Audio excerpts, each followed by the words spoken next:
If discipline feels impossible, it's not because you're weak. It's because your brain is wired to avoid discomfort. But here's the twist: you can train it. You can literally trick your brain into craving the very habits you've been running from.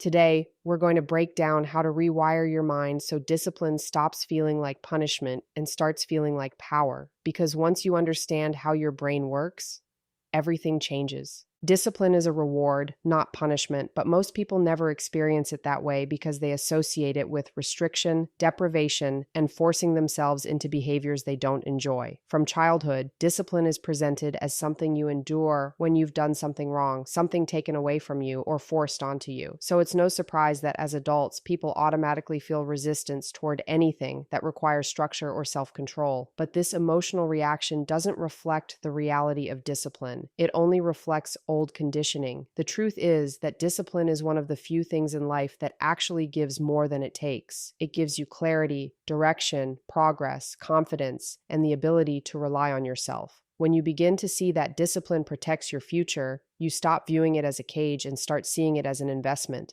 The mind naturally craves comfort, familiarity, and instant gratification. It wants the easiest path because that's what conserved energy for survival thousands of years ago. But in the modern world, the easiest path often destroys your potential. When you operate without discipline, you live reactively. You respond to moods, impulses, and temporary emotions. You get trapped in cycles of procrastination, guilt, frustration, and self-doubt. The lack of structure becomes the real punishment because chaos always has consequences. You lose time, you lose opportunities, and worst of all, you lose trust in yourself. This is the part people underestimate. Every time you avoid a disciplined action, your brain learns to doubt your own word. That doubt eventually turns into low self-esteem, but it doesn't start with your personality. It starts with your habits. Discipline reverses this cycle. It rebuilds your self-respect one consistent action at a time. When you practice discipline, you're not depriving yourself. You're simply choosing a different type of reward. The reward is not always immediate, but it's always greater. It's the quiet confidence of knowing you're moving towards something meaningful. It's waking up in a life that's not chaotic or overwhelming because you've created order. It's the relief of knowing you're not at war with yourself anymore. Discipline makes life lighter, not heavier. It simplifies decisions, removes mental clutter, and creates a predictable path forward. The more you practice it, the more you realize that discipline isn't something you do to punish yourself. It's something you do to support yourself. It replaces regret with progress, uncertainty with direction, and fear with capability. Over time, your brain begins to understand that discipline brings more peace than impulsiveness ever will. Using micro-commitments to bypass resistance is one of the most powerful psychological strategies for building discipline because it works with the brain instead of against it. The reason people struggle to start a task is not the task itself, but the emotional weight they attach to it. Workout feels heavy. Study for 2 hours feels overwhelming. Clean the whole room feels impossible. The brain interprets these big commitments as threats to comfort and energy, triggering avoidance. Micro commitments bypass this entire defensive system by shrinking the task down to a size the brain no longer perceives as dangerous. When you tell yourself you only need to work for 30 seconds or do just one push-up or read one paragraph, the level of perceived effort becomes so small that the brain simply doesn't resist. It doesn't activate fear, procrastination, or excuses. It allows you to begin, and beginning is the hardest part. Starting shifts your internal state. Motivation rises, anxiety falls, and once the action is in motion, continuing feels significantly easier than starting ever did. Micro commitments also work because they create a sense of psychological safety. When the brain hears a big demand, it anticipates failure and tries to protect you from the discomfort of falling short. But when the demand is tiny, almost laughably achievable, the brain relaxes because it can't imagine failing at something so small. This reduces self-pressure and increases your willingness to act. Over time, these small wins accumulate into a quiet but powerful sense of capability. Each tiny action becomes proof that you can follow through, and this proof slowly rewires your self-image. You stop seeing yourself as someone who avoids hard things and start seeing yourself as someone who takes consistent action, even if the steps are small.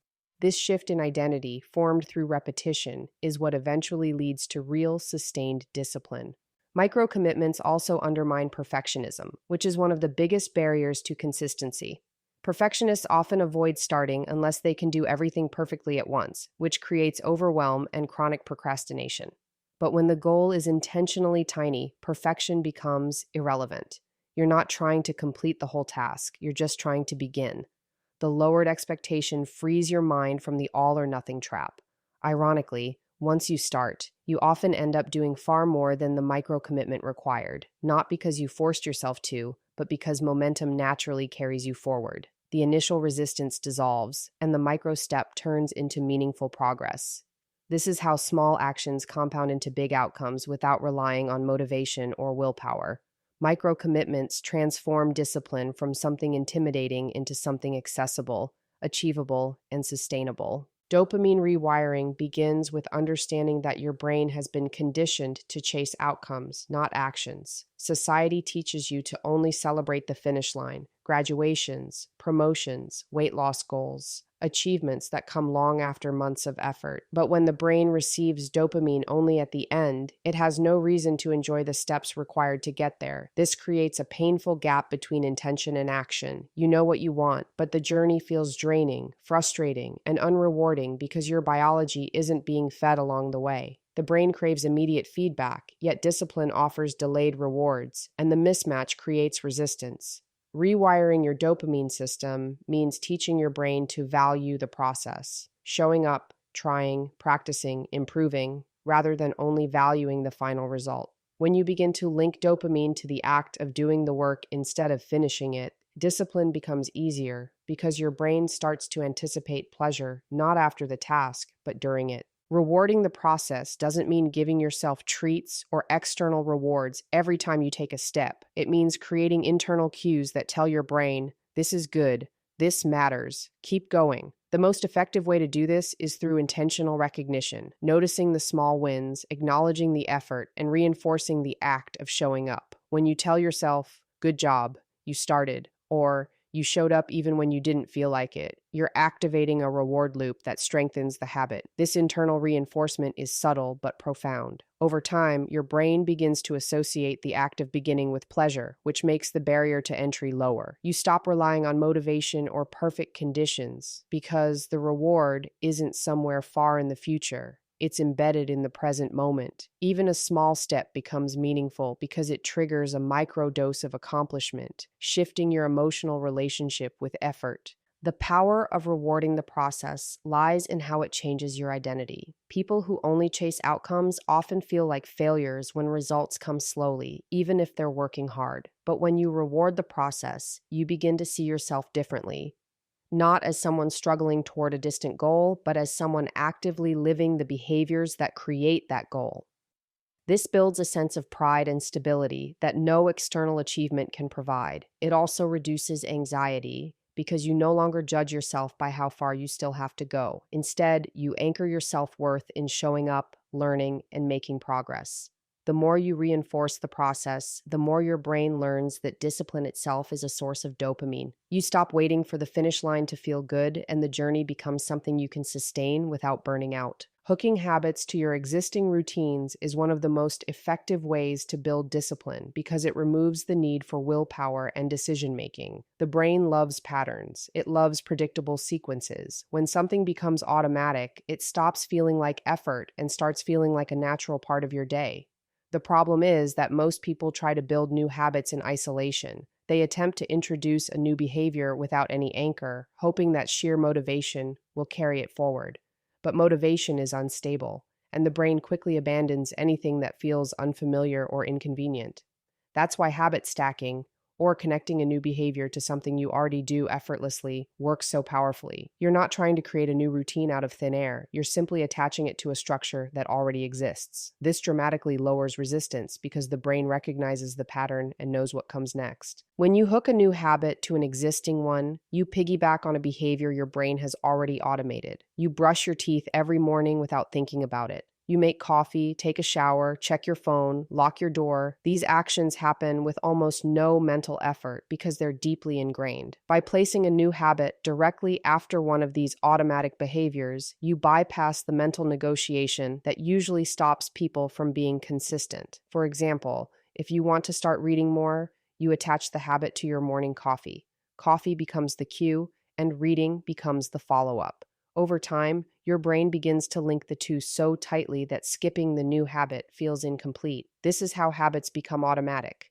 Not through force, but through association. The new behavior becomes absorbed into the routine, and the routine becomes a system you no longer have to motivate yourself to follow. Habit hooking also builds emotional safety, which is crucial for people who struggle with discipline. Knowing when and where a habit happens removes uncertainty and mental clutter. Instead of asking yourself, when should I exercise? Or when should I journal? The decision is already made. It always follows a specific cue. That predictability reduces friction, and reduced friction leads to consistency. Over time, this consistency shapes your identity. You stop seeing habits as tasks you need to complete and start seeing them as parts of who you are. The small cues become ritualistic, grounding you and reinforcing the behavior loop. Eventually, the new habits feel as natural as the old ones because your brain no longer distinguishes between the two. They merge into a single, seamless routine that supports your discipline without forcing you to constantly expend mental energy or fight internal resistance. An identity shift is the most powerful transformation you can make when building discipline, because your actions will always align with the person you believe you are. Most people try to change their habits without changing their identity, and this creates constant internal conflict. They say they want to wake up early, exercise, study, or start a new routine, but deep down, they still see themselves as someone who struggles with consistency. Their identity is rooted in old memories, past failures, or labels they've repeated for years. I'm lazy, I'm inconsistent, I procrastinate, I'm not disciplined. When your identity contradicts your goals, your brain will sabotage your efforts because it is wired to maintain self-consistency. You will always return to the behaviors that match the person you believe you are. Shifting your identity means creating a new internal narrative, one that aligns with discipline, responsibility, resilience, and the willingness to do hard things. It's not about forcing yourself to be perfect. It's about choosing a new standard for how you operate. Becoming the person who does hard things doesn't start with massive achievements. It starts with small, repeated actions that prove something different to yourself. Identity changes through evidence, not wishes. Every time you push through resistance, every time you complete a task you didn't feel like doing, every time you show up for yourself when comfort tries to pull you away, you are gathering proof that you are capable of doing difficult things. This proof builds quietly. It builds internally. It builds through action, not theory. Over time, these small wins begin to shift the way you see yourself. You stop identifying with your past failures and start identifying with your present efforts. You start to trust yourself. And when you trust yourself, discipline feels less like a battle and more like an extension of who you've become. Hard things stop being threats and start becoming challenges you expect yourself to meet, simply because that's who you are now. An identity shift also changes the emotional weight of discipline. When you see yourself as someone who naturally does hard things, you no longer hesitate the way you once did. You no longer negotiate with yourself. You no longer need motivation to act. The behavior becomes a reflection of your identity, not a test of your willpower. This internal alignment creates a sense of pride, stability, and inner strength that external achievements can never provide. You begin to crave the feeling of rising above excuses because it reinforces your self-image. You start to choose challenge over comfort, not because it's easy, but because it matches the person you've decided to become. And once your identity aligns with discipline, your actions follow effortlessly. Removing the negotiation is one of the most transformative steps in mastering discipline, because most of the suffering people experience does not come from the task itself. It comes from the endless internal debate before doing the task. The negotiation is where procrastination grows, where excuses multiply, and where your emotional state takes over your decision-making. The moment you start asking yourself, should I do it now? Do I really feel like it? Can I just do it later? You've already lost momentum. This internal conversation drains your energy long before you ever begin the actual work. The human brain is incredibly skilled at justifying avoidance, especially when something feels uncomfortable, uncertain, or effort-heavy. So the more room you give that negotiation, the more creative your mind becomes in finding reasons to delay. Removing the negotiation means eliminating this mental debate entirely. It means turning certain actions into non-negotiable behaviors, things you do automatically regardless of mood, energy, or circumstance. When you stop negotiating with yourself, discipline shifts from an emotional decision to a structural one. You don't wake up and decide if you'll do your routine. You simply do it because it is part of who you are and how your day functions. This removes a tremendous amount of mental friction. People underestimate how exhausting decision making can be, especially when it involves resisting comfort. By removing the choice, you remove the emotional burden. You're no longer asking your feelings for permission to act. You're not waiting for motivation to show up. You're not giving excuses a space to grow. You simply execute. This approach mirrors how disciplined individuals operate in every area of life. Action comes first, feelings adjust later. They don't wait to feel ready or inspired. They rely on systems and rules that guide their behavior regardless of how they feel in the moment. Removing negotiation also strengthens your identity and your relationship with yourself. Every time you follow through without debate, you reinforce the belief that your word matters. You stop seeing yourself as someone who makes promises and breaks them, and instead become someone who does what needs to be done, even when it's uncomfortable. This creates a deep sense of self-trust that becomes the backbone of long-term discipline. You begin to feel more grounded, more capable, and more in control because you know that your actions are no longer dictated by your temporary emotional state. The habit of doing things without negotiation also reduces anxiety, because anxiety thrives in uncertainty and indecision. When the rules are clear, your mind relaxes. You know exactly what to do and when to do it, and that structure becomes a form of psychological safety. Removing negotiation is not about being harsh with yourself. It's about freeing yourself from the constant mental tug of war that steals your energy, delays your progress, and keeps you stuck in cycles of guilt and avoidance. Discipline isn't about being perfect. It's about choosing who you want to become and acting like that person every single day. Start small, remove the excuses, and let your actions reshape your identity. The moment you stop negotiating with your potential, your entire life begins to shift.